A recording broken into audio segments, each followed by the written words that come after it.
ഈ വർഷം കുട്ടികൾക്ക് പഠിക്കാൻ വേണ്ടി പുറത്തിറക്കിയ KNMന്റെ മദ്രസാ പാഠപുസ്തകങ്ങളിൽ പോലും സക്കരിയ സ്വലാഹി അടക്കമുള്ള പണ്ഡിതർ പഠിപ്പിക്കുന്ന പുതിയ തൗഹീദിന് നേർവിരുദ്ധമായ തൗഹീദും പ്രാർത്ഥനയുമാണ് കുട്ടികളെ പഠിപ്പിക്കുന്നത്.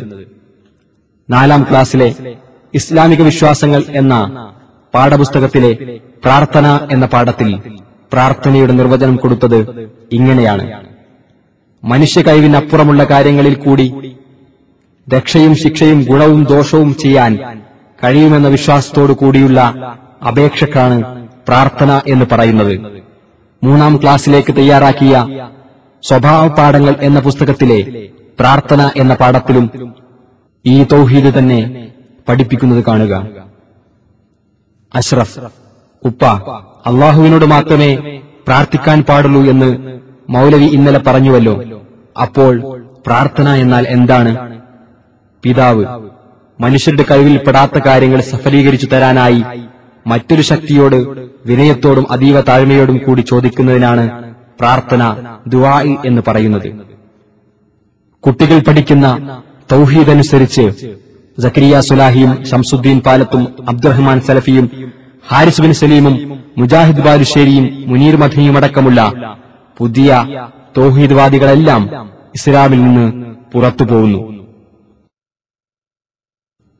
ആദർശ പ്രബോധന രംഗത്ത് വിപ്ലവങ്ങൾ സൃഷ്ടിച്ച് സുന്നി പണ്ഡിതർ നടത്തിയ മുഖാമുഖങ്ങളിൽ വഹാബി മൗലവിമാർ തോറ്റടിഞ്ഞത് അവർ മടവൂർ വിഭാഗത്തെ പുറത്താക്കാനുള്ള ജോലിയിൽ മുഴുകിയതുകൊണ്ടാണെന്നും ഇനി മൗലവി വിഭാഗത്തിൽ നിന്ന് തന്നെ തങ്ങളുടെ പുതിയ തൗഹീദ് അംഗീകരിക്കാത്തവർ പുറത്തുപോകേണ്ടവരാണെന്നും അവരെ പുറത്താക്കാനുള്ള പണിയിലാണ് ഞങ്ങളുള്ളതെന്നും സക്കരിയ സ്വലാഹി തുറന്നടിക്കുന്നു. അദ്ദേഹത്തിന്റെ പ്രസംഗം ശ്രദ്ധിക്കുക. ഞങ്ങൾ ഈ മടവൂരികളെ കെട്ടിത്തിരിഞ്ഞ കുറച്ചു കാലം ഒരു മുഖാമുഖം നടത്തി ആളില്ലാത്ത പോസ്റ്റിൽ ഗോളടിച്ച് നടന്നിരുന്നു. ഞങ്ങളെ ആഭ്യന്തര ശുദ്ധീകരണത്തിലായിരുന്നു. അതൊക്കെ കഴിഞ്ഞപ്പോ പോണ്ടോലൊക്കെ പുറത്തുപോയി.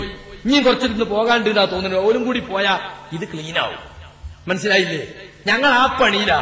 മൗലവി വിഭാഗം ജമിയത്തുൽ ഉലമയുടെ സംസ്ഥാന പ്രസിഡന്റ് PK അബ്ദുൾ റസാഖ് മദനി പറയുന്നത്, സൃഷ്ടികളുടെ കഴിവിനപ്പുറത്തുള്ള കാര്യങ്ങൾ ചോദിച്ചാലേ പ്രാർത്ഥനയാകൂ എന്ന പുതിയ വാദം ശരിയല്ല എന്നാണ്. മാത്രമല്ല, വിജനപ്രദേശത്ത് ജിന്നുകളോടും മലക്കുകളോടും വിളിച്ചു തേടിയാൽ ശിർക്കല്ല എന്ന ഇസ്ലാഹ് മാസികയുടെ പരാമർശവും തെറ്റാണെന്ന് മദനി പ്രഖ്യാപിക്കുന്നു. അദ്ദേഹവുമായി നടത്തിയ സംഭാഷണം കേൾക്കുക.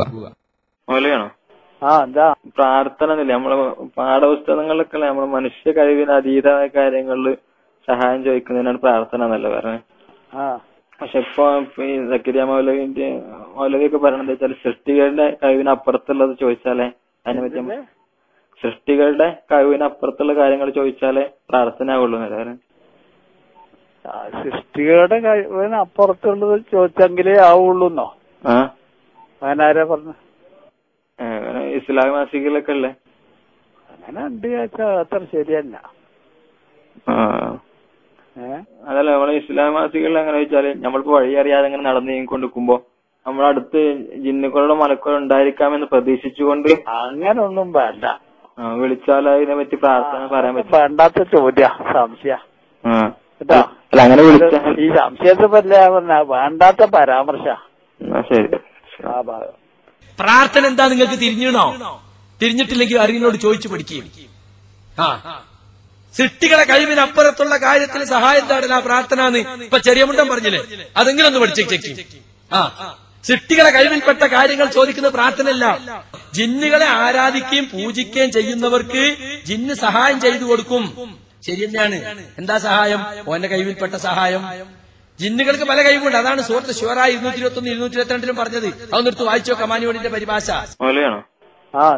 പ്രാർത്ഥന നമ്മളെ പാഠപുസ്തകങ്ങളിലൊക്കെ നമ്മളെ മനുഷ്യ കഴിവിന് അതീതമായ കാര്യങ്ങളിൽ സഹായം ചോദിക്കുന്നതിനാണ് പ്രാർത്ഥന എന്നല്ല പറഞ്ഞത്. പക്ഷെ ഇപ്പൊ ഈ സക്കരിയ മൗലവിയൊക്കെ പറയണത് വെച്ചാൽ സൃഷ്ടികളുടെ കഴിവിനപ്പുറത്തുള്ളത് ചോദിച്ചാലേ അതിനെ പറ്റി സൃഷ്ടികളുടെ കഴിവിനപ്പുറത്തുള്ള കാര്യങ്ങൾ ചോദിച്ചാലേ പ്രാർത്ഥന ആവുള്ളൂ എന്നല്ലേ? സൃഷ്ടികളുടെ കഴിവിനപ്പുറത്തുള്ളത് ചോദിച്ചെങ്കിലേ ആവുള്ളൂന്നോ? അങ്ങനാരാ പറഞ്ഞു? ഇസ്ലാം മാസികയിലൊക്കെ അല്ലേ അങ്ങനെ ഉണ്ട് ചോദിച്ചാ അത്ര ശരിയല്ല. അതല്ല നമ്മളെ ഇസ്ലാം മാസികളിൽ അങ്ങനെ വെച്ചാല് നമ്മളിപ്പോ വഴി അറിയാതെ അങ്ങനെ നടന്നു നീങ്ങിക്കൊണ്ടിരിക്കുമ്പോ നമ്മളടുത്ത് ജിന്നുക്കളുടെ മലക്കുകൾ ഉണ്ടായിരിക്കാമെന്ന് പ്രതീക്ഷിച്ചുകൊണ്ട് അങ്ങനൊന്നും വേണ്ട. വിളിച്ചാൽ അതിനെ പറ്റി പ്രാർത്ഥന പറയാൻ പറ്റും. വേണ്ടാത്ത ചോദ്യ സംശയ അല്ല അങ്ങനെ വിളിച്ചാൽ ഈ സംശയത്തെ പറ്റില്ല പറഞ്ഞ വേണ്ടാത്ത പരാമർശ. ശരി. സിഹിർ ഫലിക്കുമെന്നും നബി സല്ലല്ലാഹു അലൈഹി വസല്ലമക്ക് വരെ സിഹിർ ഏറ്റിട്ടുണ്ട് എന്നുമാണ് സക്കരിയ, ശംസുദ്ദീൻ, അബ്ദുറഹ്മാൻ സലഫി തുടങ്ങിയവർ ഇപ്പോൾ പറയുന്നത്. സിഹിറിന്റെ യാഥാർത്ഥ്യത്തെ നിഷേധിക്കുന്നവർ ഹദീസ് നിഷേധികളും കാഫിറുകളുമായി തീരുമെന്ന് അവർ പറയുന്നു. എന്നാൽ മൗലവി വിഭാഗത്തിലെ തന്നെ നേതാക്കളായ അബ്ദുറഹ്മാൻ ഇരുവേറ്റി, KV അബ്ദുൽ ലത്തീഫ് മൗലവി, മൂസ വാണിമേൽ, ജമീല ടീച്ചർ എന്നിവർ പറയുന്നത് സിഹിർ ഫലിക്കുമെന്ന വിശ്വാസം മുജാഹിദ് പ്രസ്ഥാനം പുലർത്തിപ്പോന്ന തൗഹീദിനെതിരാണ് എന്നാണ്.